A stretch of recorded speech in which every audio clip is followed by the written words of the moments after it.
Bonjour à tous, bienvenue sur Xamcast, le podcast qui parle de Neuchâtel Xamax fait par des fans pour des fans.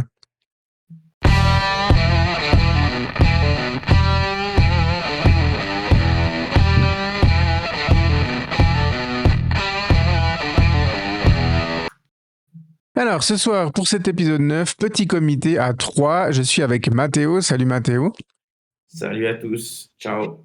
et avec Michael, salut Michael. Salut.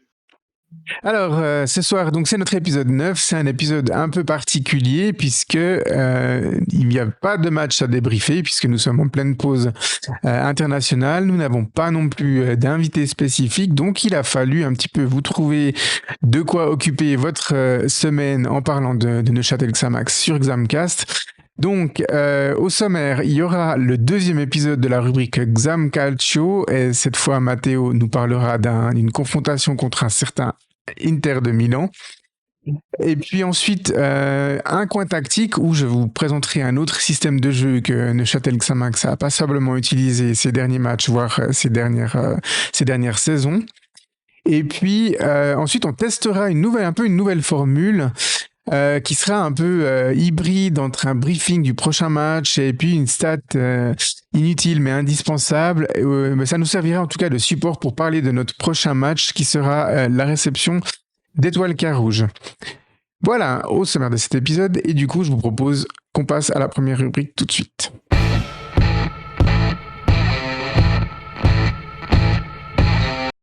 Voilà, on se replonge quelques années en arrière, quelques 27 ans en arrière même, pour être précis.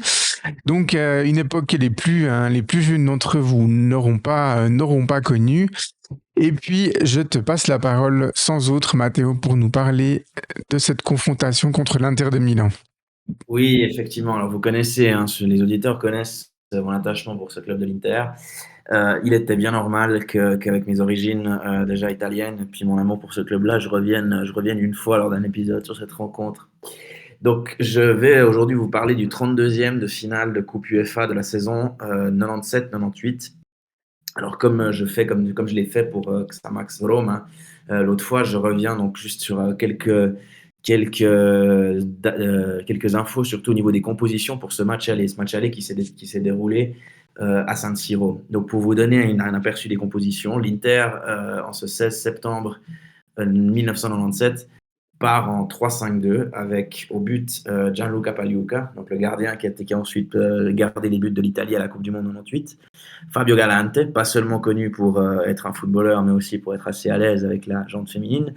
Pepe Bergomi et Sartor en défense. Un milieu composé de Javier Zanetti, Aaron Minter, Nwankwo Kanu, Zé Elias et Nicola Berti, et un duo d'attaque composé de Yuri Djorkaeff et d'un certain Ronaldo. L'entraîneur à l'époque, c'est Monsieur Gigi Simoni. Du côté de Xamax, Gilbert Gress, l'entraîneur, est parti en 3-4-3 ce soir-là, avec Joël Corminboeuf dans les buts, Lionel Moret, Lionel Martin et Samir Boganem en défense, Vladimir Martinovic, Didier Gigon, Philippe Perret et Bruno Alicarte au milieu, et un trio d'attaque composé de Yazid Sanjak, Charles Whittel et Alain Vernier. Je l'avais dit, donc on est en 32e de finale de la Coupe UEFA 1997-98 et Xamax affronte à ce moment-là une équipe qui a déjà remporté 2 fois la compétition et 2 fois dans les années 90. Une première fois en 1991, puis en 1994, année où l'Inter a failli culbuter en Série B. Ça a donc été une vraie bouée de sauvetage pour eux. Et en général, les Nerazzurri, qui étaient souvent à la peine en championnat durant cette décennie, ont souvent eu cette Coupe UEFA comme bouée de sauvetage. Un autre aspect, c'est que depuis le départ du dernier entraîneur qui avait gagné le titre, donc le départ de Trapattoni à l'été 1991, avant le début de cette saison 97-98, l'Inter a utilisé 5 entraîneurs. Gigi Simoni est le 6e. Il y a une passation de présidence entre Lorenzo Pellegrini et Massimo Moratti. Et on traverse donc des périodes assez tumultueuses quand même pour l'Inter. Xamax se rend donc en ce 16 septembre à San Siro pour disputer ce match aller. Et à cette occasion, seulement 15 200 spectateurs vont prendre le chemin du stade. Les Neuchâtelois vont faire preuve d'une belle résistance lors de ce premier acte, surtout au vu de la difficulté de la tâche qui est d'affronter l'Inter chez lui.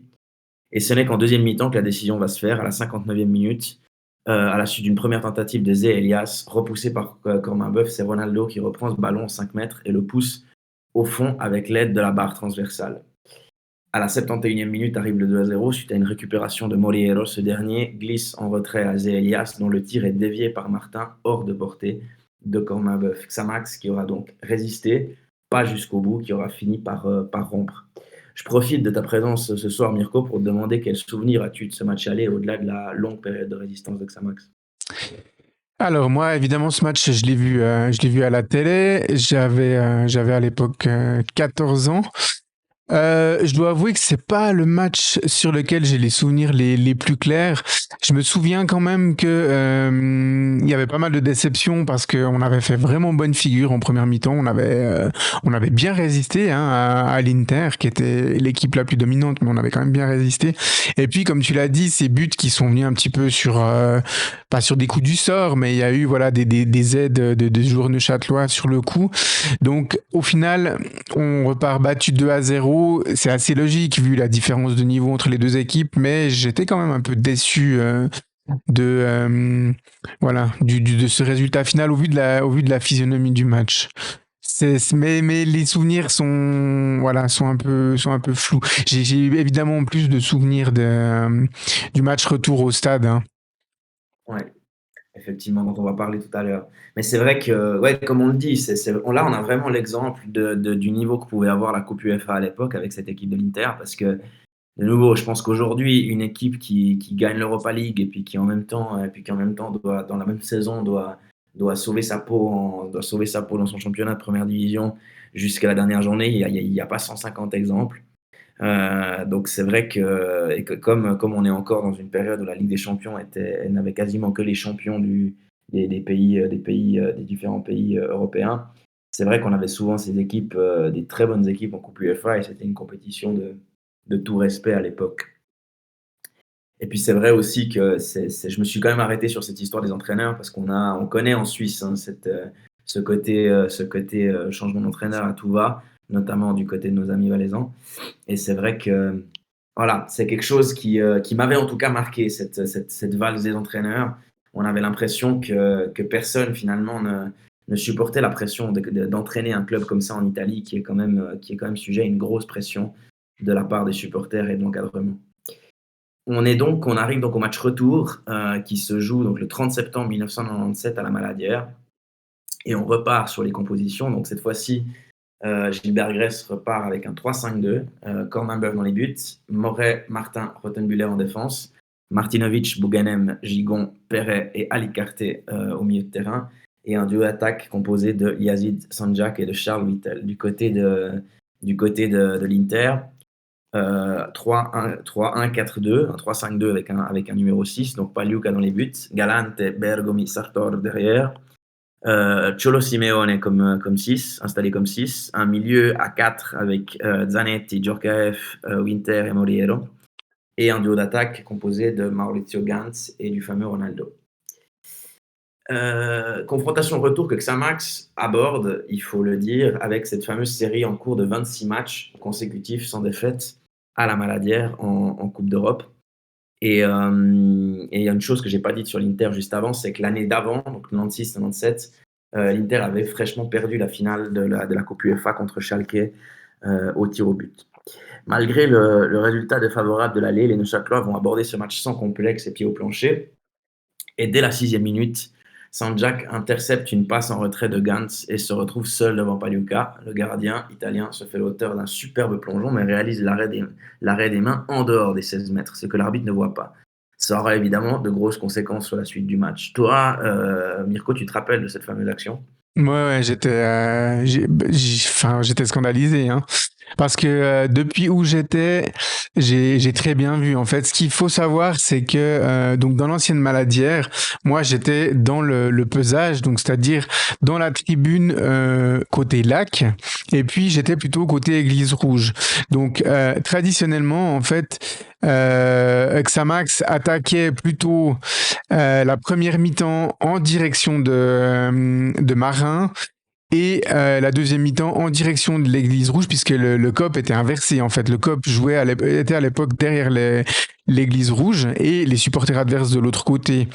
Donc l'Inter en première mi-temps, j'avais un bon angle en fait sur cette intervention et on a clairement vu tous les gens qui étaient autour que Pagliuca avait arrêté le ballon des mains en dehors des 16.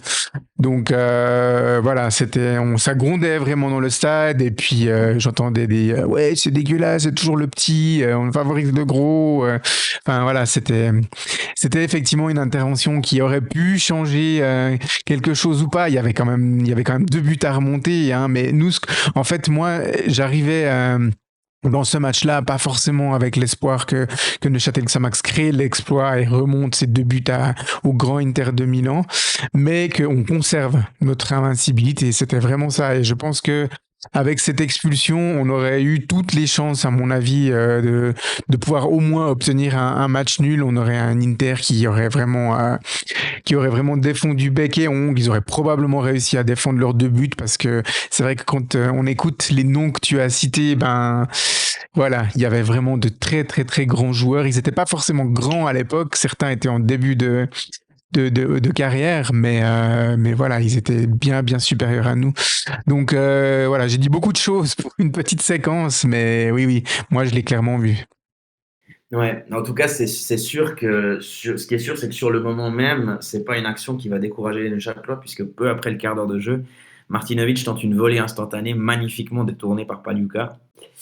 Par contre, l'Inter, petit à petit, réagit et la première chaude d'alerte intervient à la 22e minute. Décalé sur la gauche à l'entrée de la surface de réparation, Gantz envoie un tir croisé et violent et instantané qui va s'écraser sur le poteau gauche de Corbin Boeuf.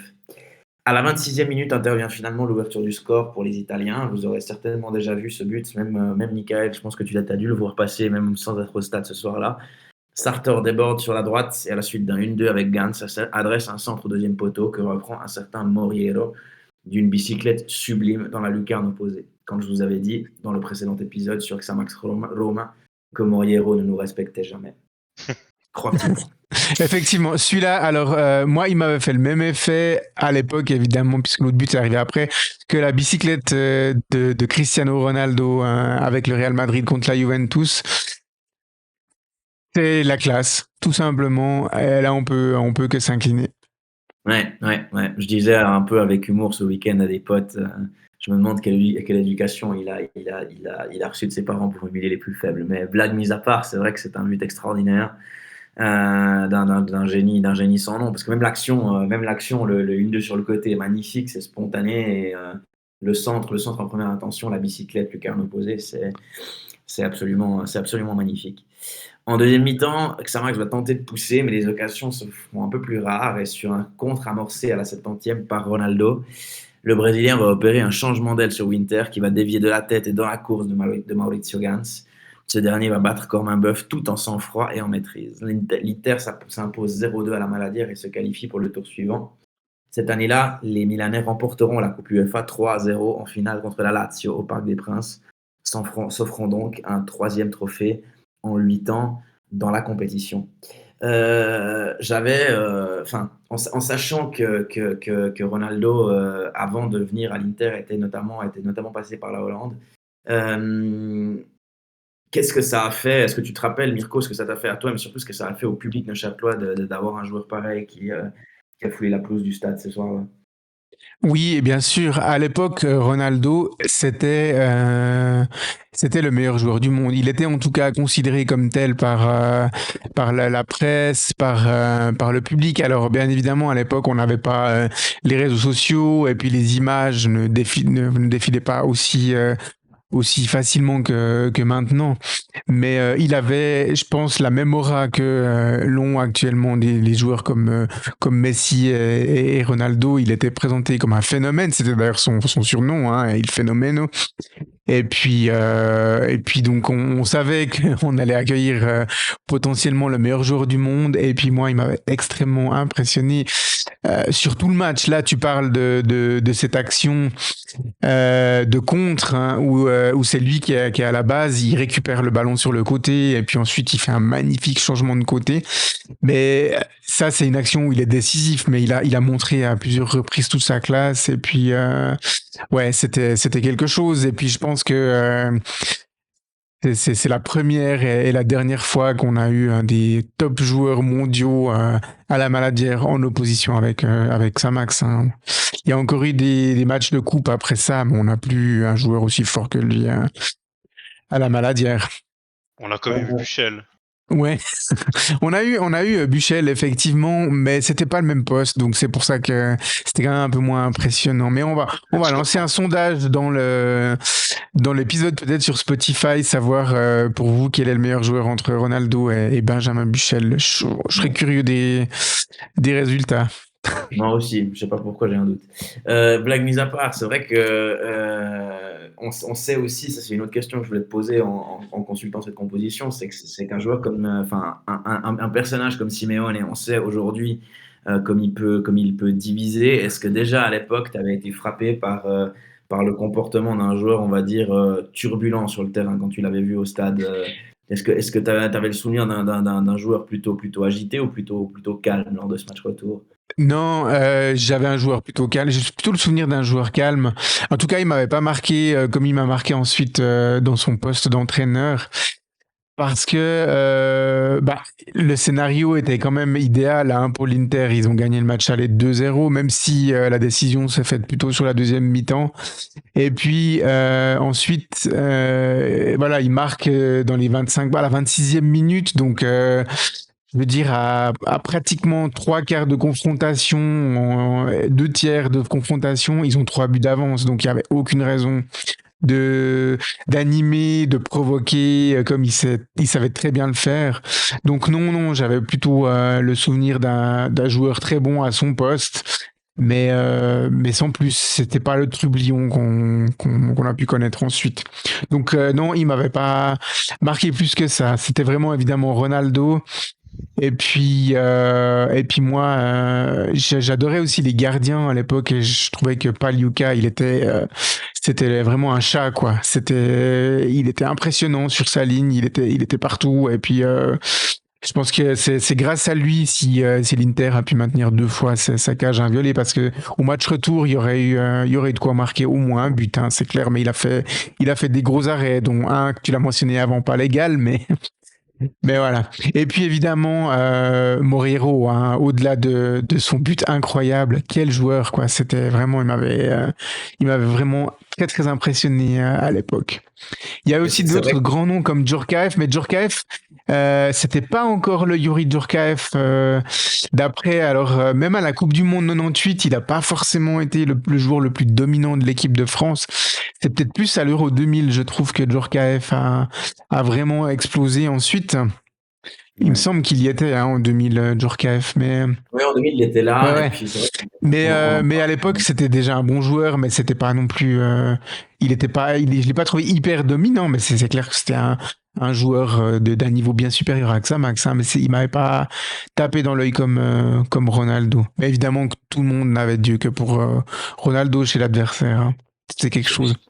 je sais pas si vous aviez vu cette interview de Philippe Perret il y a 7 ou 8 ans, il était passé sur une chaîne privée suisse, où on lui avait posé justement la question de ses meilleurs souvenirs, et puis il parlait justement de cette confrontation contre l'Inter en disant c'est étrange parce que on se retrouve à jouer l'Inter Milan, et puis moi je me retrouve à jouer mon 50e match de Coupe d'Europe, et je me retrouve face à un Bergomi qui est à 100 matchs en Coupe d'Europe, et vous êtes là, alors il en a le double, mais vous avez quand même un petit total où vous pouvez 2 secondes vous comparer à ça. Et je veux dire, aujourd'hui, c'est vrai qu'il y a peut-être que les joueurs de balle de l'époque de fin des années 2000 qui peuvent donner ce genre de comparaison-là.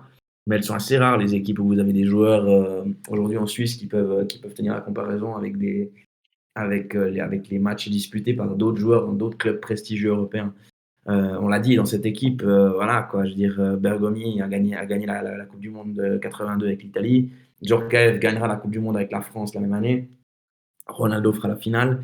Et puis il y avait des joueurs, enfin, il y avait qu'à voir, les joueurs qui composaient cette équipe.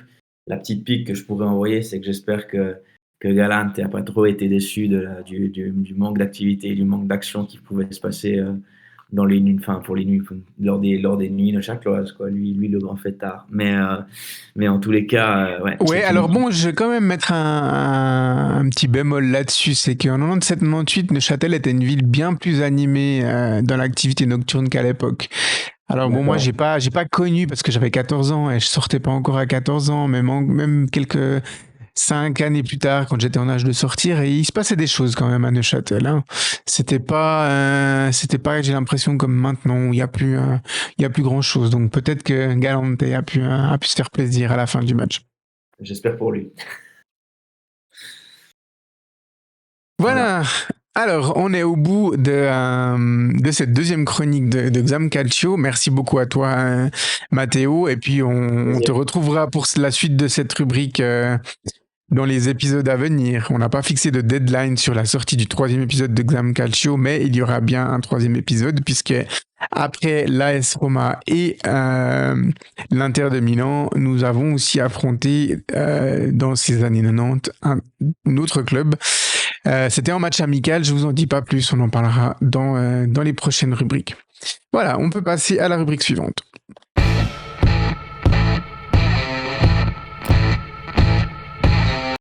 La rubrique suivante, c'est le coin tactique. Alors, je voulais parler d'un autre système de jeu ce soir, puisque vous l'aurez remarqué, chers auditeurs et chers animateurs, on a eu quand même passablement de soucis au niveau de nos latéraux, que ce soit cette saison, la saison passée ou même encore la saison d'avant. Il faudrait faire une statistique, Michael, à ce sujet, mais je pense que c'est le poste qui a été le plus impacté par les blessures ces dernières saisons, quand même, que ce soit à gauche ou à droite. Hein, je fais pas forcément de distinction entre les deux côtés. Mais voilà, finalement, les nombreuses blessures ont obligé nos coachs, je dis nos parce que il y a eu Uli Forte, évidemment, qui a dû s'adapter, mais ça a aussi inclus Jeff Saibene et puis Andrea Binotto avant Uli Forte, d'avoir un système où les latéraux sont moins présents, et en tout cas dans une défense à 4, et puis le système qui a souvent été développé, en tout cas par Uli Forte, c'est le 3-4-1-2. Il l'a été notamment tout récemment, hein, si je pense au match contre Thun, l'équipe a commencé le match dans cette configuration-là. Donc le 3-4-1-2, c'est quoi en fait? C'est un système qui est dérivé du 3-4-3. Et puis, la base, c'est 3 défenseurs qui ont vraiment un profil de défenseur central. Donc, c'est pas des latéraux en principe qui occupent les postes de défenseurs dans ce système-là. Et puis, donc, les défenseurs couvrent vraiment toute la largeur du terrain pour ce qui est de l'activité défensive. Et dans ce système-là, le défenseur central, du centre, on va dire, de ce système à 3, il a plutôt un profil de libéraux. Ça veut dire que ça doit être un joueur qui vraiment dirige non seulement ses coéquipiers sur le côté, mais aussi les milieux de terrain devant lui. Et puis, c'est aussi un joueur qui doit être à l'aise techniquement dans la partie relance, que ce soit en relance courte, soit sur le côté, soit vers les milieux, ou alors carrément en cassant les lignes vers les attaquants. Les 2 autres défenseurs centraux sur les côtés ont plutôt un profil dit de stopper. Ça veut dire que ce sont des joueurs qui doivent être athlétiques, ils doivent être bons dans les duels s'ils le sont face aux attaquants, mais aussi rapidité, surtout dans les courses latérales, puisque c'est eux qui couvrent la largeur du terrain, comme je l'ai dit avant, dans la défensive. Et l'objectif, en fait, c'est de couper les ballons dont peuvent être alimentés les attaquants adverses. Voilà pour la partie défensive.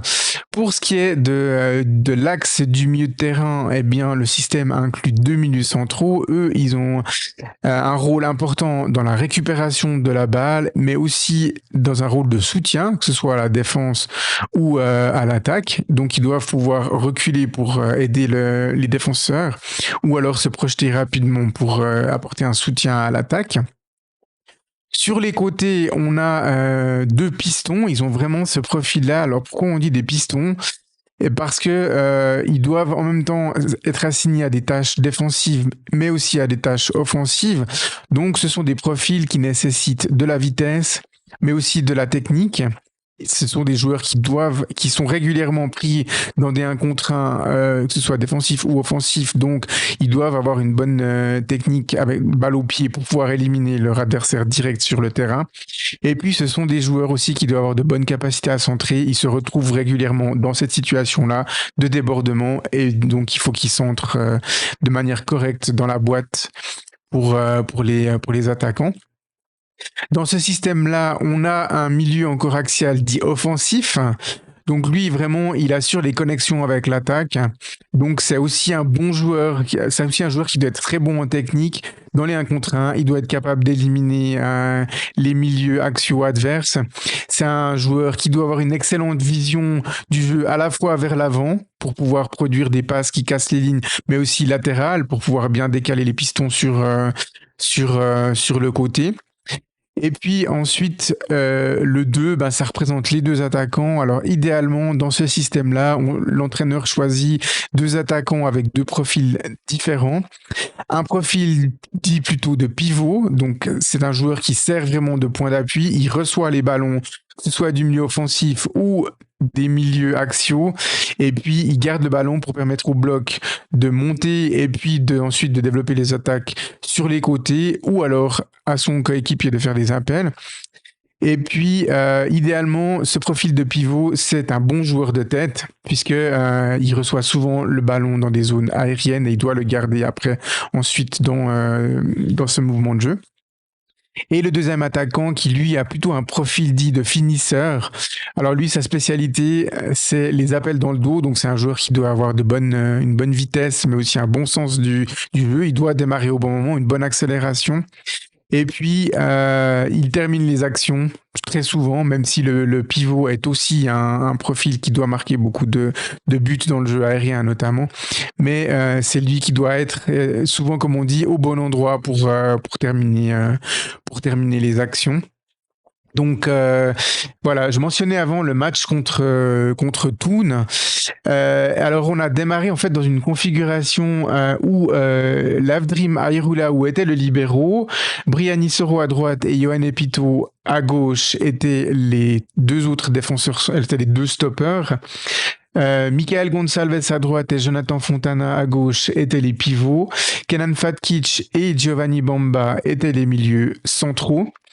Hussein Touati était le milieu offensif. Et puis, Skelkim Demasai et Koro Kone étaient les 2 attaquants. Alors là, messieurs, il y a débat. Est-ce que pour vous, dans ce système, Kone est plus le pivot ou le finisseur, ou c'est l'inverse avec Demasai? J'aimerais avoir votre avis un peu, messieurs. Moi, j'ai mon idée, mais dans ce que je viens de dire...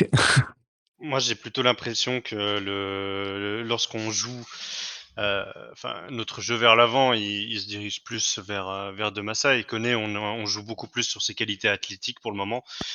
Mais même quand il est tout seul, cela dit, mais du coup dans un milieu, dans une attaque à 2, j'ai plus le sentiment que Koro Koné est utilisé pour sa qualité avec ballon, selon sa qualité technique et ses qualités athlétiques qui lui permettent souvent de garder des ballons dans des positions pas toujours simples, alors que De Massai, c'est quand même beaucoup plus le joueur qui est recherché dans les 16 mètres en général.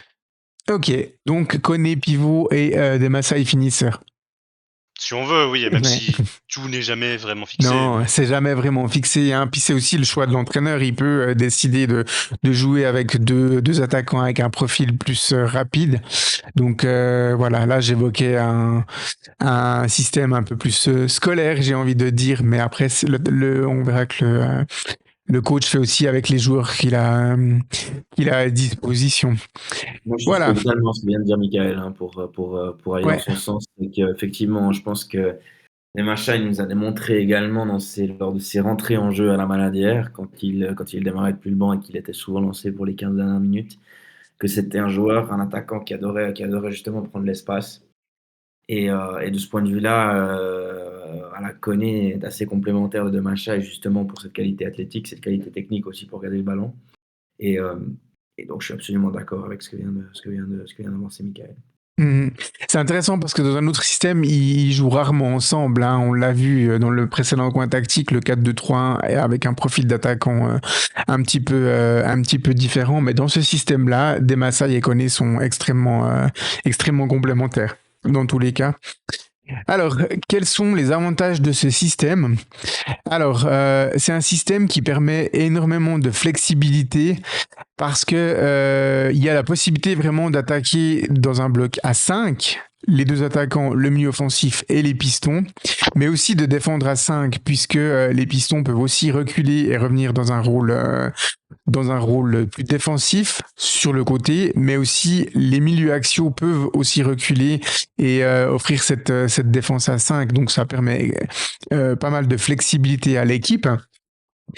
C'est un système qui permet d'avoir normalement une solidité défensive, une couverture importante par les 3 défenseurs centraux, plus les 2 milieux centraux qui aident à la base à récupérer le ballon. Du coup, c'est un système qui permet un bon contrôle du milieu de terrain et avec 2 milieux axiaux plus 2 pistons, sans compter encore le milieu offensif, c'est un bon contrôle dans la largeur du milieu de terrain. C'est un système qui permet beaucoup de créativité, notamment dans le rôle du milieu offensif.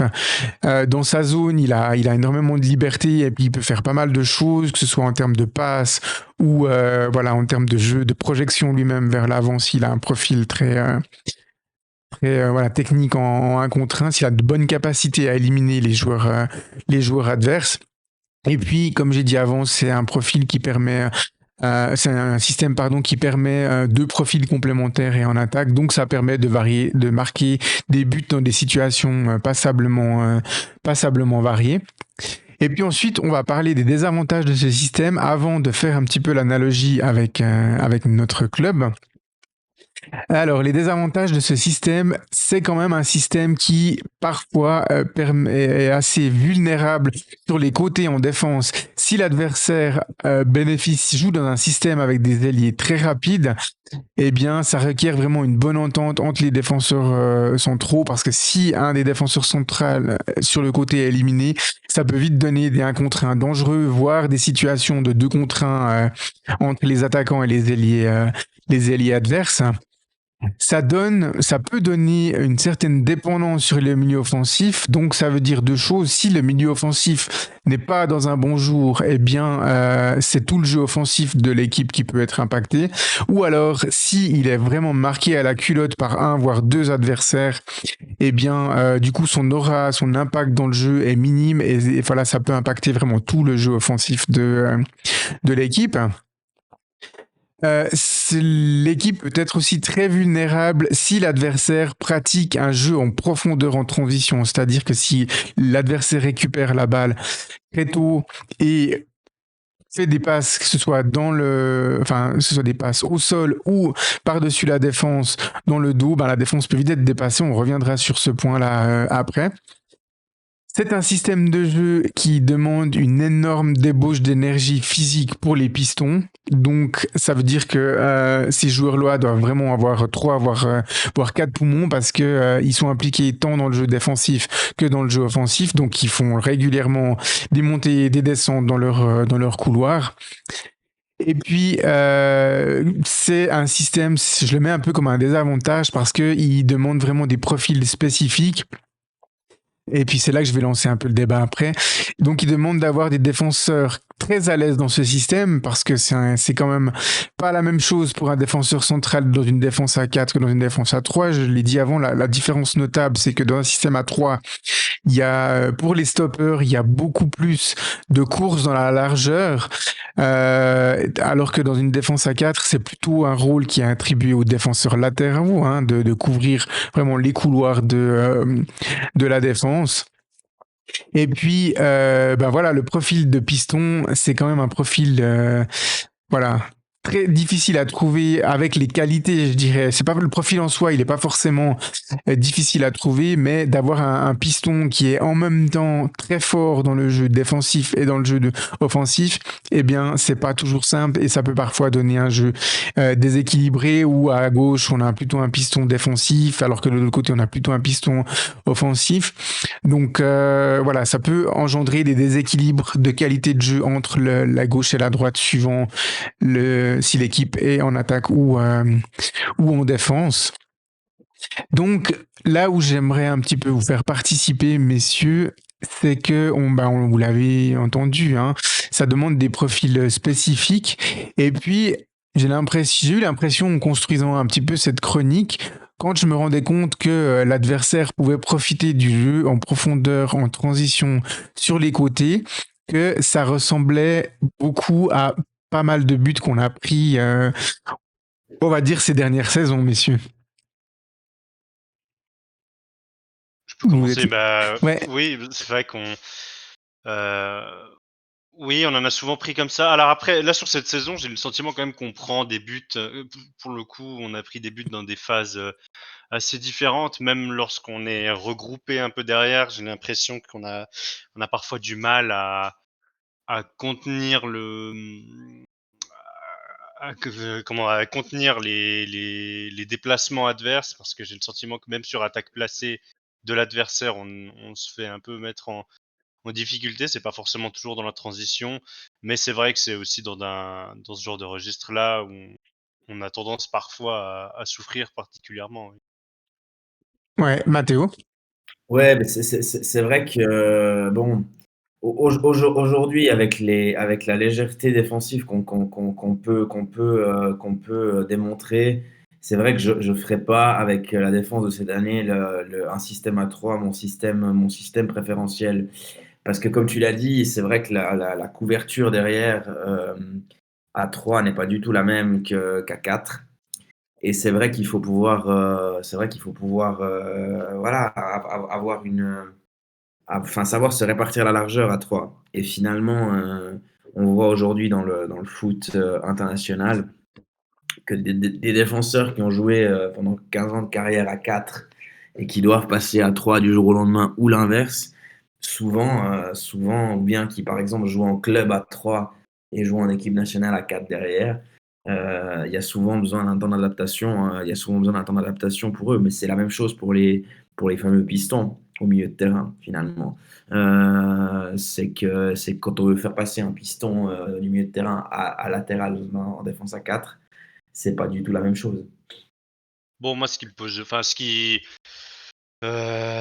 laisse un peu perplexe par rapport à ça, c'est plus pour moi, vraiment l'exploitation des côtés, parce que c'est jamais simple d'avoir ces profils-là, et j'ai l'impression que c'est pas tout à fait ce qu'on peut produire réellement avec nos joueurs de couloir. Euh, Maintenant, enfin, on a typiquement fait un excellent match contre Toon, mais j'ai le sentiment aussi que si on regarde ce match-là, hem, avec cette base à 3, l'élément déterminant, c'est plus le liant exceptionnel qu'a porté Toiti, parce qu'il avait fait un très bon match. Et puis de toute façon, c'est un système qui a été utilisé de manière un petit peu, ponctuelle. C'était plus, il y avait plus un objectif précis face à Toon, qui a pas forcément fonctionné puisqu'on a changé, on est repassé à 4 en première mi-temps. Mais, voilà, c'est peut-être plus une question de contexte. Là, dans ce match-là, Toiti a particulièrement brillé, mais effectivement, j'ai un problème dans l'utilisation qu'on peut faire des côtés avec dans ce dispositif compte tenu de nos profils.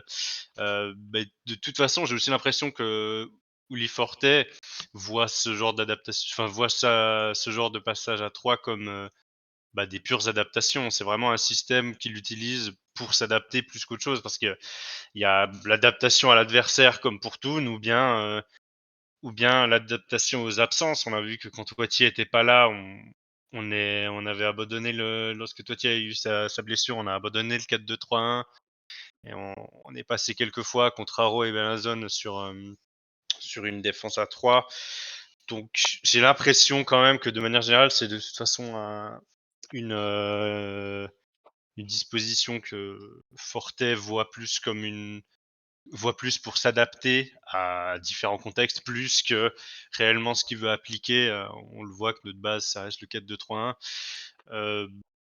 L'avantage aussi qu'on a avec notre système actuel, c'est que aussi comment, sans le ballon, le passage naturel après le 4-2 du 4-2-3-1, c'est au 4-4-2, et ça permet quand même une bonne exploitation des espaces lorsque t'es sans le ballon. Alors, je vais pas prétendre que ça nous a offert jusqu'ici une constance et une solidité derrière, mais je pense que c'est aussi un point qui est apprécié par Oli Forte. Mais voilà, c'est différentes choses qui sont à prendre en compte selon moi. Encore une fois, je pense vraiment qu'on voit plus cette option comme une question d'adaptation que comme une réelle option sur la durée. Et à mon avis, le facteur déterminant, ça reste les côtés par rapport à ça, parce que je pense on peut parler des différentes habitudes entre les défenseurs centraux, c'est pas forcément simple, mais je pense que si on avait des joueurs réellement adaptés pour être euh, des pistons, ou en tout cas qui feraient particulièrement l'affaire à ce poste-là, ce serait déjà beaucoup plus envisageable, parce que c'est le poste clé, selon moi, dans n'importe quel système avec une base à 3 qui n'a pas d'ailier du coup, et où les côtés le travail sur les côtés est entièrement remis aux joueurs de couloir que sont les pistons. Totalement, parce que, enfin, si on illustre avec le match contre Toon, le passage, le retour à la défense à 4, il a été provoqué par le fait que Toon, en fait, fonctionnait avec deux paires sur les côtés très performantes. Hein. On avait d'un côté Daler et Goodboob sur la droite de l'attaque de Toon, et puis Balarouban et Fritz sur la gauche de leur attaque, qui arrivaient finalement régulièrement à combiner entre Gonçalves et Fontana, enfin Gonçalves et Soro d'un côté et Fontana et Pito de l'autre, et ça donnait des 1 contre 1, voire des 2 contre 1 parfois, qui pouvaient être très dangereux. Ils récupéraient des ballons alors que le piston était encore très haut sur le terrain. Donc à mon avis, le retour dans une défense à 4 contre Toon a été salvateur, même si finalement on n'a pas pu obtenir quelque chose en soi, mais en tout cas d'un point de vue défensif, ça a été salvateur, même si on s'était créé quelques chances dans cette organisation là. Et puis pour moi, effectivement, ça pose une question centrale de se dire, bah voilà, quand nos latéraux sont blessés, ce qui a été le cas récemment, hein, alors c'est deux situations différentes. On a eu d'un côté le départ de Fabrice Nsakala, qui nous a laissé qu'avec 3 latéraux de métier disponibles. Puis ensuite, la blessure de Euclides Cabral, qui nous a laissé qu'avec deux défenseurs latéraux valides. Et puis voilà, on a senti quand même Uli Forte hésiter. Est-ce qu'on les met vraiment comme latéraux dans une défense à 4, ou est-ce qu'au contraire on les met plus comme pistons et on renforce l'arrière? Et puis, moi personnellement, je trouve aussi que Briani Soro et Johan Epito, même s'ils n'ont pas démérité en soi dans ce système à 3, mais ils sont beaucoup plus efficaces dans un système à 4 derrière, où ils doivent pas couvrir le côté en fait. Et c'est les duels en fait de défenseur central et les duels de latéraux, c'est pas tout à fait les mêmes. On n'a pas les mêmes joueurs en face, le même profil de joueur à marquer. Et puis pour un défenseur central, marquer un ailier qui est un feu follet, qui dribble bien, c'est pas la même chose que de marquer un attaquant plutôt lourd et puis qui sert de pivot. Donc ça demande beaucoup d'adaptabilité, surtout à ces postes-là, encore plus qu'au piston. Et puis quelques hésitations peuvent vite amener des situations dangereuses, voire des buts sur les situations de contre-attaque contre nous, ou alors des contre-attaques, je dirais, provoquées parce qu'on perd le ballon dans des zones. Évidemment que ça, c'est tout le temps, on ne doit pas perdre des ballons dans les zones dangereuses, quel que soit le système de jeu. Mais voilà, j'ai l'impression que c'est vraiment les défenseurs centraux qui sont le plus impactés par ce changement de système. Donc voilà, et en plus de ça, j'ai l'impression que nos défenseurs centraux qui ont beaucoup joué ces derniers temps, alors les deux qui ont le plus joué, c'est Laivri Mairula ou Ayoan Epito. Brian Soro a quand même du temps de jeu, c'est Adairovic plus du tout, mais pour nos quatre défenseurs centraux, ils ont plus un profil et des qualités pour jouer dans une défense à 4. Voilà, c'était un petit peu mon Après, avis. on parle beaucoup de renforcer la défense quand on parle de ces systèmes à 3 derrière. Mais enfin, c'est aussi pour moi, justement, avec les profils adaptés, et avec les pistons adaptés, c'est un système qui peut être hautement offensif. Parce que ça te permet Oui, d'attaquer en nombre. On en profite aussi pour faire jouer Koné de Masai ensemble avec Toiti derrière. Donc que ce soit du 3-4-1-2 ou du 3-4-2-1, donc ce que tu aies deux pointes et un numéro 10 derrière, ou plutôt deux joueurs en soutien de l'attaquant.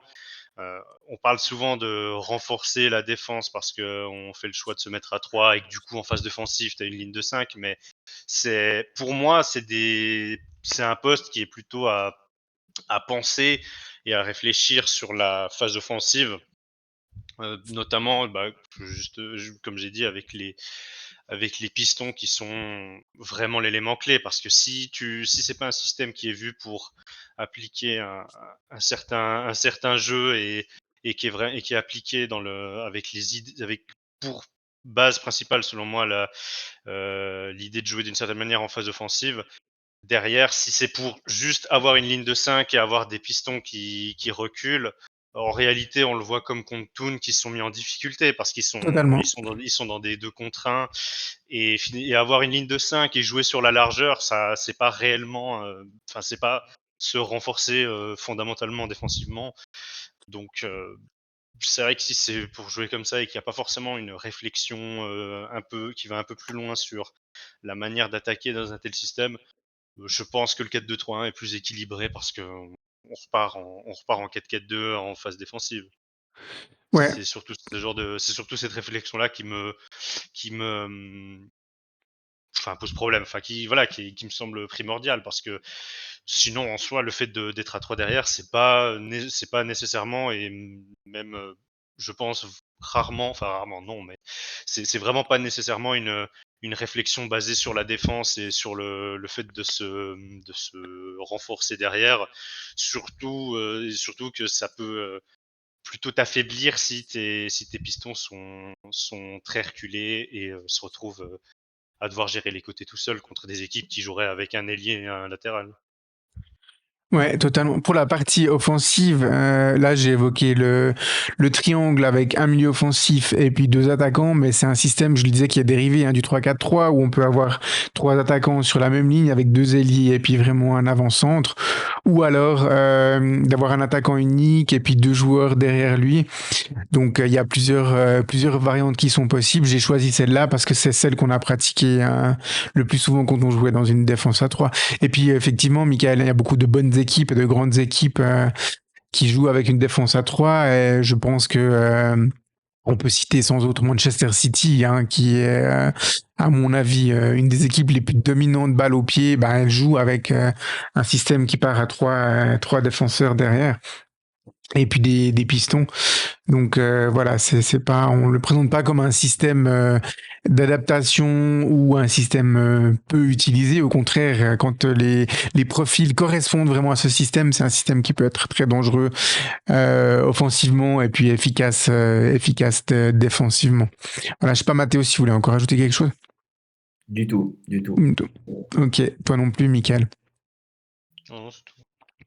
Ok, alors on peut sans autre passer à la rubrique suivante.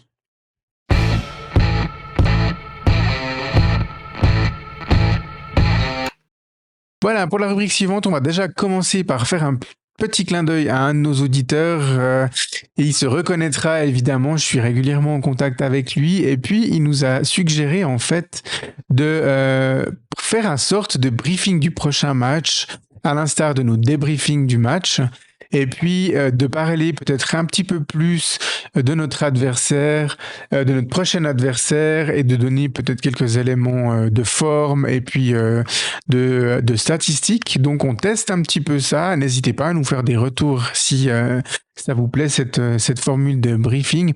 Et puis ça permet aussi à Michael de nous donner un peu quelques statistiques concernant notre prochain adversaire. Je vais peut-être déjà commencer par passer la parole pour nous donner quelques éléments concernant notre prochain adversaire. Étoile Carouge, Michael. Oui, bah c'est vrai que c'est l'occasion peut-être d'essayer d'installer quelque chose où on parle un peu plus systématiquement de l'adversaire, parce que je fais pas forcément tout le temps des statistiques toujours très développées. Enfin, je prends pas forcément tout le temps toujours le temps de faire ça, donc c'est peut-être l'occasion aussi de parler de même en quelques points de l'adversaire.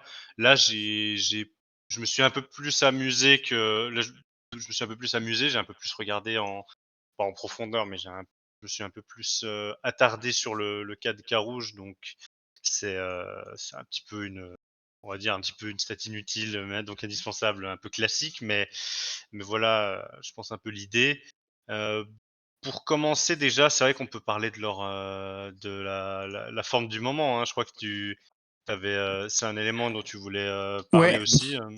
Ils sont, ce qui est rigolo ce qui est rigolo quand même quand on y pense, c'est qu'ils ont actuellement la forme qui est identique à la nôtre, hein. exactement. C'est-à-dire que sur leurs 5 derniers matchs, ils ont donc fait 3 victoires, une défaite à la même journée que nous, c'est-à-dire à la neuvième journée. Et puis ensuite, ils ont reparti sur une victoire avant la trêve. Donc ils avaient fait une victoire avant la trêve de septembre, 2 victoires après, une défaite et une victoire maintenant là avant la trêve. C'est assez rare pour le signaler. Je sais pas si on aura très souvent encore ça cette saison. C'est exactement le même profil. Les deux équipes ne se sont pas affrontées donc durant ce laps de temps. Donc voilà. Et puis au niveau du classement à l'extérieur, on va vous parler de ce classement-là puisque c'est eux qui vont se déplacer à la Maladière. Étoile Carouge est actuellement la 6e équipe à l'extérieur avec un bilan de 2 victoires, un nul et 2 défaites, donc pour 5 matchs actuellement disputés à l'extérieur, donc un bilan assez neutre pour Étoile Carouge, donc une équipe, voilà, pas dominante, mais pas faible non plus en déplacement. Il y a Avec, il y a un autre aspect. Il y a juste un autre aspect aussi, c'est qu'au-delà du fait de dire la forme est la même, on a le même nombre de points et on a exactement le même nombre de victoires, le même nombre de nuls, le même nombre de défaites depuis le début de la saison. tout à fait. On Ça est compte à une victoire, un égalité nul et quasi trois parfaite avec Étoile Carouge. Ils sont juste au bénéfice d'une différence de but supérieure à la nôtre. Ils ont +3 et nous +2. Donc, Ouais, non, c'est vrai qu'ils connaissent des chiffres qui sont vraiment proches de nous, parce que Toon, qui est aussi à 19 points, a gagné une fois de moins, mais a fait plus de matchs nuls. Donc, ouais, c'est vrai et que moins c'est de un peu, défaites. et et moins de du défaites coup, aussi. bah, par conséquent, moins de défaites. Et donc, c'est vrai que c'est un petit peu sympa, cette confrontation entre deux équipes qui sont vraiment dans des formes, dans des formes vraiment similaires, quoi, pour le coup. Totalement, ouais. Il y aura, je pense, 3 hommes à surveiller particulièrement d'un point de vue statistique pour ce match. C'est Vincent Nwendo qui est déjà auteur de 4 buts et 3 passes décisives depuis le début de la saison. Le deuxième homme, on l'attendait dominant, on va dire, à son poste défensif, mais pas autant dominant d'un point de vue offensif. C'est Vincent Ruffly, hein, puisqu'il a déjà scoré à 3 reprises ainsi que délivré 3 passes décisives. C'est un score tout bonnement excellent hein, pour un défenseur central.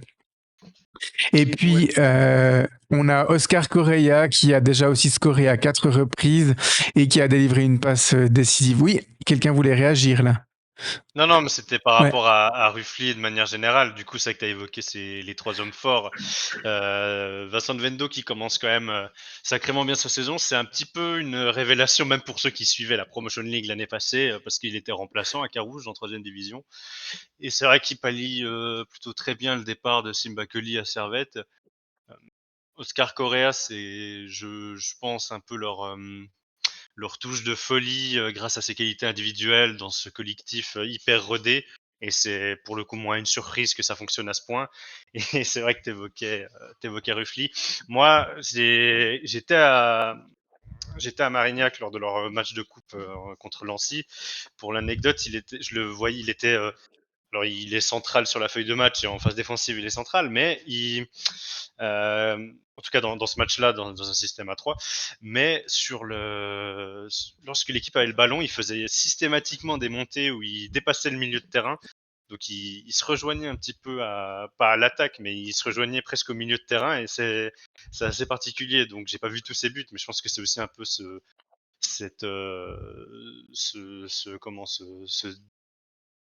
cette façon de jouer, ce comportement, disons offensif qui fait qu'il a beaucoup de buts et c'est un défenseur un peu particulier en tout cas sur ce que j'ai vu.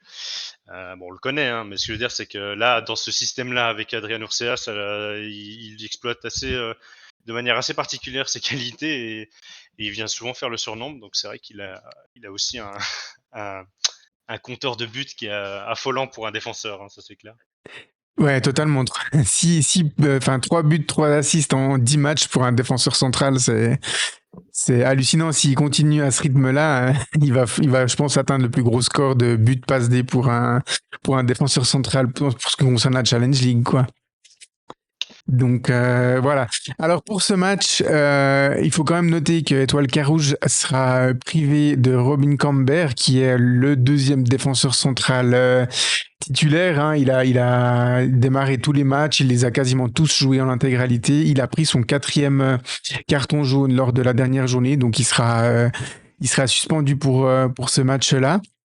Et puis à la suspension de Camber s'ajoutent les blessures de Antonio, le gardien titulaire, mais il est déjà blessé il s'est blessé au match contre le Slow, hein, c'était la journée d'avant. Et puis Maouche et Sestito, c'était aussi annoncé blessé sur le site de la Ligue, donc on les verra très probablement. Maouche, Oui. c'est de longue Ouais. date. Il a fait les 3 premières journées. Mais effectivement, leur gardien titulaire qui s'est blessé, je pense qu'il sera de nouveau absent. J'ai pas plus que ça renseigné sur la blessure, mais c'est vrai que quand il est sorti contre le Slow, il est un gardien qui se relève vraiment pas parce il se tient la cuisse et il se relève pas au lieu de c'est que c'est pas une petite gêne. En général, les gardiens essayent quand même. Donc là, il a l'air de s'être quand même fait un petit quelque chose, quoi. Et même si Diallo, finalement, le remplaçant, a l'air d'avoir tenu le choc lors de leur match suivant, mais ça reste un point qui est quand même central parce que c'est un gardien qui a été quand même plutôt fiable et puis un gardien qui a mis beaucoup à contribution dans le jeu au pied, Antonio. Donc forcément une perte quand même pour Carouge qui arrive qui arrive un petit peu diminué. Oui, pour Signori Antonio, pardon, ils annoncent une déchirure musculaire, donc Ouais. ça peut vite faire 1-2 mois de compétition en moins. Donc même s'il y a eu la pause pour récupérer les bobos, je pense pas qu'il sera apte pour ce match-là. Voilà, de notre côté à nous, les certitudes, c'est que nous serons privés de Jonathan Fontana, qui sera suspendu. Même situation que Robin Camber, il a pris son 4e carton jaune contre Chafouz, donc il sera suspendu. Et puis les blessés de longue date, Roland Dongo et Selim Ben Seguir, ne fouleront pas la pelouse ce soir-là non plus. Restent les incertitudes liées à Samir Ramidi, Angelo Campos et Euclides Cabral. Alors, le désavantage quand on fait ce briefing 5 jours avant le match, c'est qu'on n'a pas forcément les options les informations de dernière minute. Mais on espère que voilà, la pause aura permis à Samir, à Euclides et à Angelo de récupérer définitivement et puis de pouvoir au moins être sur le banc des remplaçants pour cette confrontation contre Carouge, parce que messieurs, la profondeur de banc, c'est ce qui nous a manqué contre Chafouz. Heureusement qu'on n'a pas eu un match finalement où on a dû remonter un score déficitaire, où on a dû injecter beaucoup de sang frais offensif. Autrement, on aurait été en difficulté. Le banc n'était même pas complet pour le match contre Chafouz. C'est ça. Alors bon, sur le début de saison, enfin sur la photo en début de saison, je trouve pas qu'on manque forcément de profondeur de banc. Ça à quelques postes, oui, mais globalement, on n'est pas trop mal fourni. Mais là, quand c'est vraiment l'hécatombe au niveau des suspensions plus blessures, bah là, même un effectif avec des postes doublés, se retrouve en difficulté. Et là, c'était contre Chafouz. Donc maintenant, on va voir contre une équipe comme Carouge. On espère retrouver quand même la plupart, enfin quelques joueurs encore, histoire d'être un peu plus au complet, parce que honnêtement, là, il y a un défi encore un peu plus grand qui nous attend. Carouge, ça va.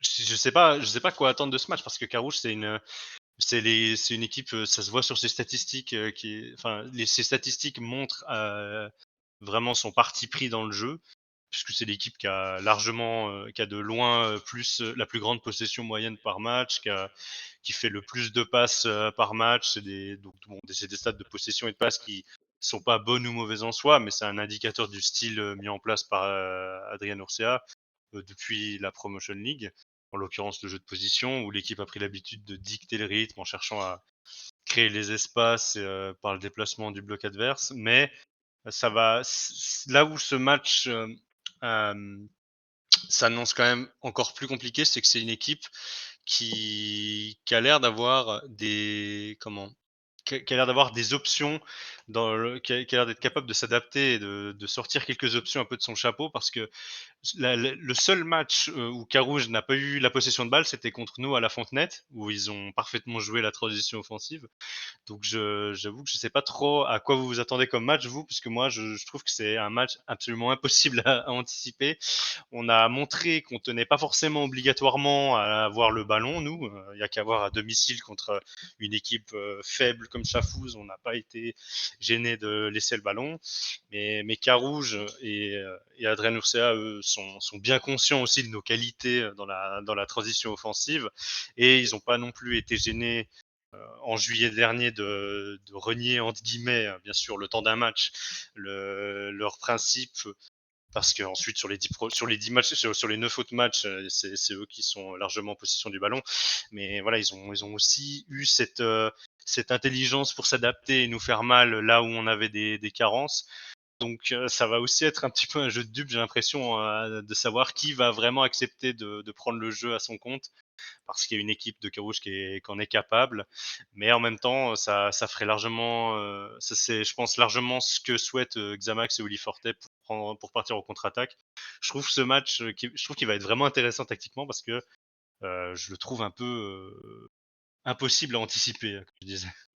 Je suis d'accord avec toi. Après, je pense que sur le match aller, il y a eu un mélange, comme je disais, de Carouge qui a très très bien joué le coup, et puis d'un Xamax qui était encore en pleine, comment dire, en pleine intégration de ces nouvelles recrues au niveau des matchs de championnat, puisque j'avais quand même été, c'est pour rien enlever hein, au mérite de Carouge, mais je l'avais déjà dit à l'époque, j'avais été un petit peu, ouais, surpris par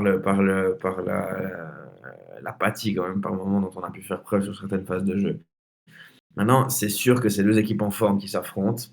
C'est un test, on va dire un peu plus grandeur nature pour moi, pour Xamax, par rapport à des adversaires précédents qu'on a affrontés récemment.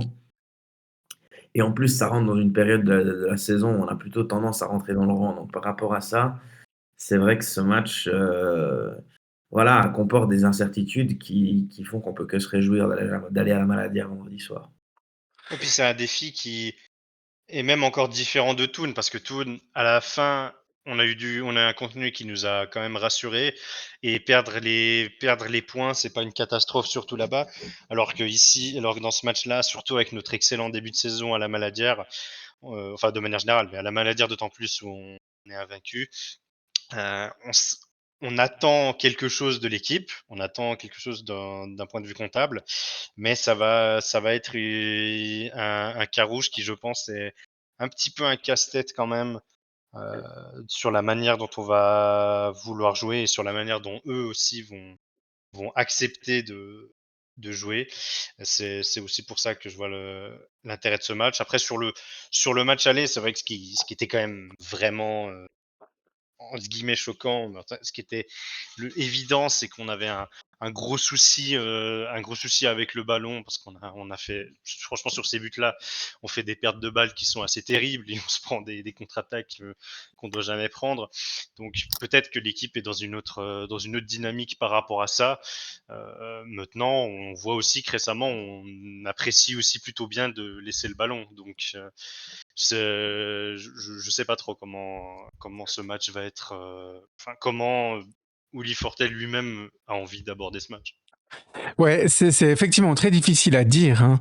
Je pense que bah évidemment, le match aller à la Fontenette doit servir aussi de base d'analyse sur comment appréhender cet adversaire. En l'ayant déjà affronté une fois, on a un petit peu plus conscience de ses qualités et potentiellement aussi de ses faiblesses.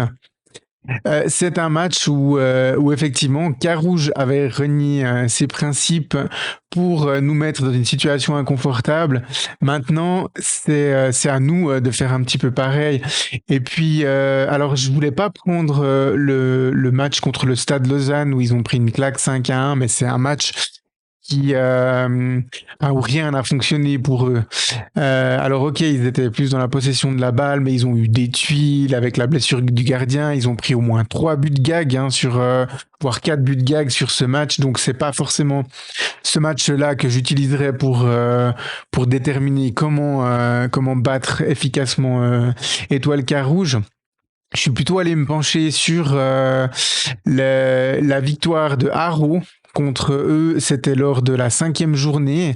Haro s'était imposé 1-0 et il y a une stat qui est intéressante, c'est que Carouge avait eu 71% de possession de balle contre 29% seulement à Haro.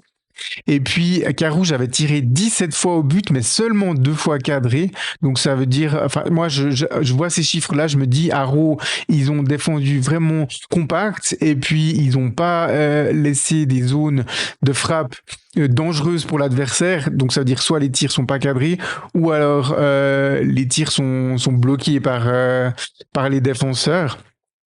Et puis surtout, Haro n'a eu que 8 frappes au but et ils ont marqué en fait sur leur seul tir cadré.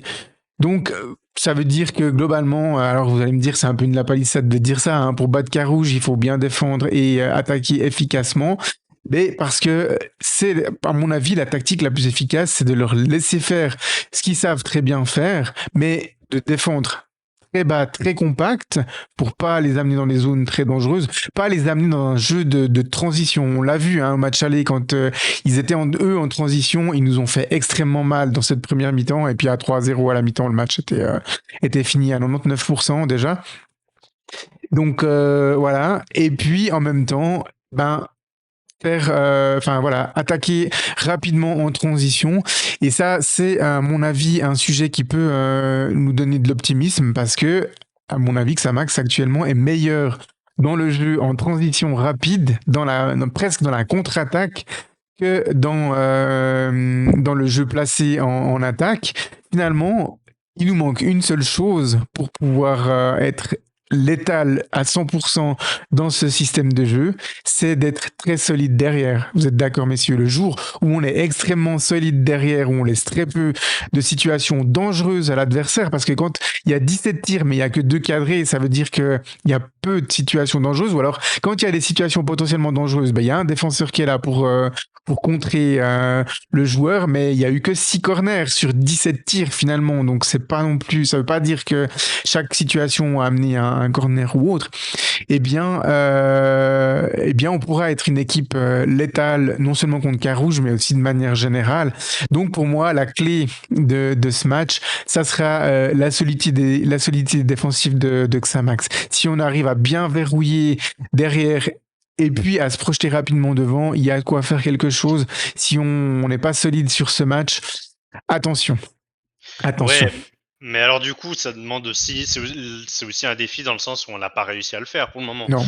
Donc, en fait, c'est pour ça que c'est un pur casse-tête, je pense, ce match, c'est que l'idée de base et sur un match comme Arrow, elle est identifiable, hein, avec aussi peu de possession.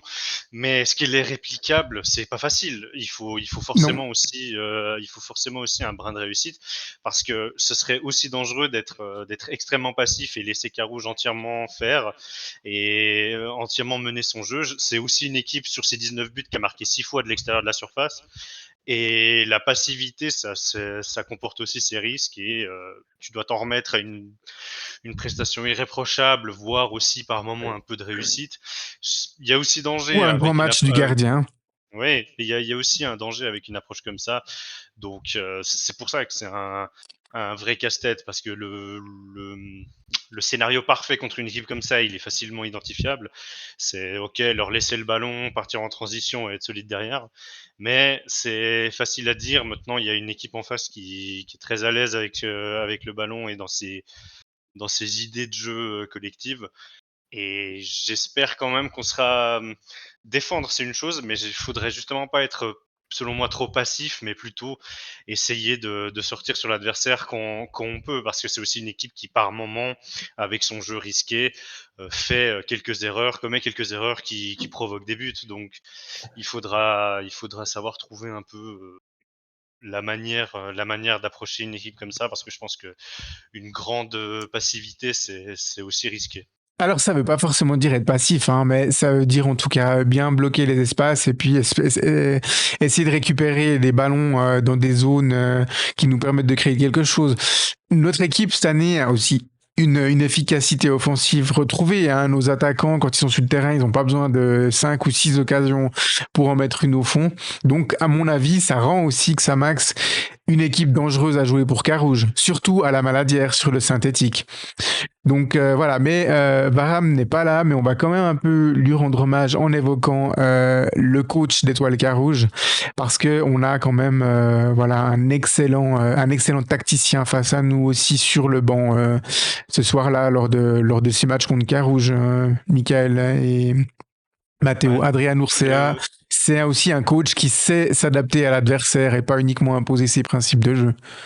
C'est-à-dire que le travail fait avec cette équipe, il est assez dingue, parce que c'était déjà avant son arrivée, ils sortaient d'une saison décevante, mais où ils avaient quand même pendant une bonne partie dominé le championnat. Donc c'était déjà une équipe qui visait le haut, mais avec lui, il y a une philosophie de jeu qui a été mise en place. Et voilà, c'est vrai qu'en Promotion League, l'équation elle était simple, hein, c'était appliquer ça contre toutes les équipes, puisque toutes les équipes allaient chercher à défendre. Peut-être que la Challenge League demande d'autres qualités dans l'adaptation, et pour le coup, c'est ce qui a été fait contre Xamax à l'aller. Donc c'est vrai il a montré sur un match comme ça, malgré son amour pour le style de jeu qu'il applique à Carouge depuis plus d'un an. Il a aussi montré une belle capacité d'adaptation avec son équipe. C'est pour ça il y a une grosse inconnue quand même sur cette rencontre, mais le travail d'Adrien Urcea, qui est aussi un nom important du côté de Xamax, est vraiment à saluer. Ouais, tout à fait. Matteo. Oui, non, mais de toute façon, Orcea, aujourd'hui, enfin, pour ceux qui suivent le championnat de Challenge League, il n'y a plus vraiment besoin de le présenter. C'est vrai que c'est un sacré client en matière d'approche tactique. Et c'est le principal élément de méfiance qu'on doit avoir, c'est qu'est-ce qu'il est capable de nous préparer à la maladie, hein. Parce que je pense que lui, comme son équipe, vont venir avec la conviction qu'ils peuvent faire quelque chose. Enfin, ce serait bête de penser l'inverse vu leur classement. Donc effectivement, hein, c'est un élément qu'on doit garder à l'esprit et dont on doit se méfier. Effectivement, pour moi, si Étoile Carouge parvient à gagner vendredi prochain à la Maladière, évidemment qu'on ne souhaite pas une issue comme ça, mais ça va définitivement les propulser, à mon avis, dans une équipe très très dangereuse pour toute la saison, et pas juste le néo-promu surprise qui fait des résultats au début. Donc voilà, Ouais, attention à ce match. après, je suis pas sûr que ce soit Mais conditionné entièrement à ce match. Ça reste une équipe enfin, honnêtement, qui est peut-être une surprise, parce que c'est un néo promu, mais qui est quand même même dans même dans ses principes, est plus avancé que plusieurs équipes de Challenge League. Donc, je sais pas si c'est entièrement conditionné à ce match. Moi, je les vois quand même comme une équipe qui va être compliquée à jouer pendant toute la saison. Après, si je dis ça, ça se trouve, à un moment donné, ils auront un vrai creux, mais voilà, je conditionne pas forcément ça entièrement à ce match, mais c'est clair que avec une victoire en plus là, ça leur permettrait de creuser un tout petit écart. Ça fait 3 points, ça reste encore voilà, à porter, mais voilà, une équipe vraiment compliquée à manœuvrer et qui est un peu surprise dans le sens où forcément il y avait des clients comme Haro ou Vaduz qui eux sont pas forcément dans une place où ils ont de quoi être vraiment satisfaits, quoi. Ouais, finalement, avec un effectif, voilà, des Haro et Vaduz, tu mentionnes, avec un effectif qui comporte beaucoup de joueurs qui ont de l'expérience de la Challenge League, voire même de la Super League pour certains. Donc, Oui, finalement, oui. Étoile Carouge, c'est aussi la preuve qu'il n'y a pas besoin forcément d'avoir des noms, mais le plus important, c'est le collectif et puis comment le coach est capable d'exploiter chaque individualité pour rendre le collectif meilleur. Oui, bah surtout que c'est une équipe ils ont pas recruté des noms, quoi. Ils ont fait un recrutement qui est pas non plus colossal. Euh, Mais voilà, ils ont gardé une vraie base qui fonctionne et qui fonctionnait en Promotion League et qui fonctionne maintenant. Ça se sentait que c'était une équipe qui était quand même relativement prête pour ce niveau. Le seul truc maintenant, c'est plus la structure et ouais, les proportions du club, quoi, pour vraiment avoir d'autres objectifs que s'installer en Challenge League, même si c'est une équipe qui joue actuellement le haut de tableau.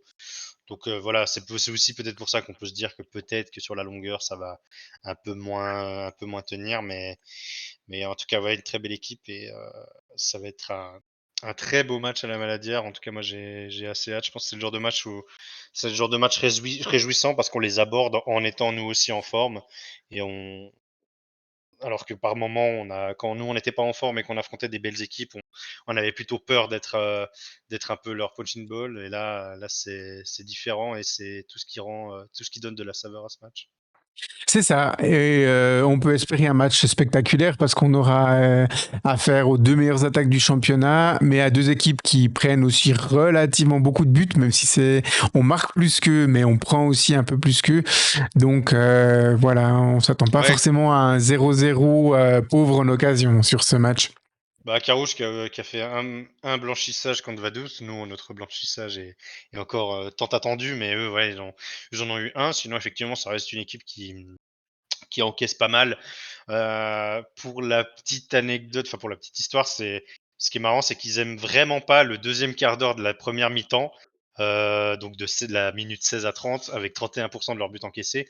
Mais c'est aussi une période qui, nous, si vous vous souvenez, ne nous réussit pas parce Non, on clairement. marque que dans le premier quart d'heure. Ça reste aussi une équipe qui a encaissé quelques buts en tout début de match, hein, 25% de leurs buts. Donc voilà, il y a des moments, des débuts de match clés. Enfin, le début de match, c'est un moment clé où la première demi-heure où ils encaissent pas mal.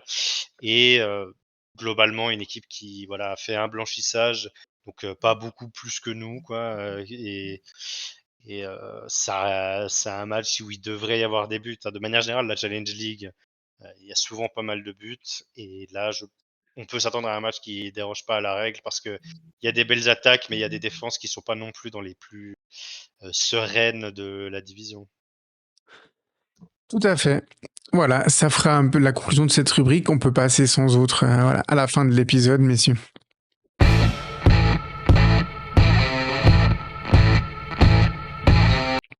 Voilà, en termes de conclusion, bah du coup, on va plus aborder les prochains matchs dans la conclusion. Donc parfois, cette conclusion, il y aura une ou deux choses à dire. Parfois, elle sera très courte. Mais pour aujourd'hui, j'ai finalement qu'une chose à vous dire. Vous l'avez vu cette semaine sur nos réseaux. Nous avons pris la décision de passer les interviews mensuelles des joueurs dans une formule gratuite, c'est-à-dire que ces interviews seront ou sont puisque il y en a déjà une qui est sortie, c'est celle de Jonathan Fontana en septembre, disponible sur nos chaînes Spotify, YouTube et TikTok. J'ai vu que je pouvais également les ajouter sur Instagram, donc je vais le faire très prochainement pour Jonathan Fontana, l'ajouter sur Instagram, parce qu'il y a des gens qui aiment beaucoup ce réseau et qui peut-être préfèrent regarder les vidéos directement sur ce réseau-là. Donc on a pris cette décision. Et puis, on va dire que cette décision, elle a aussi été un peu motivée par Hussein Touati, qu'on a rencontré pour l'interview du mois d'octobre. Et puis, Hussein souhaitait que ces interviews soient disponibles gratuitement pour les supporters et peut-être aussi pour son entourage à lui.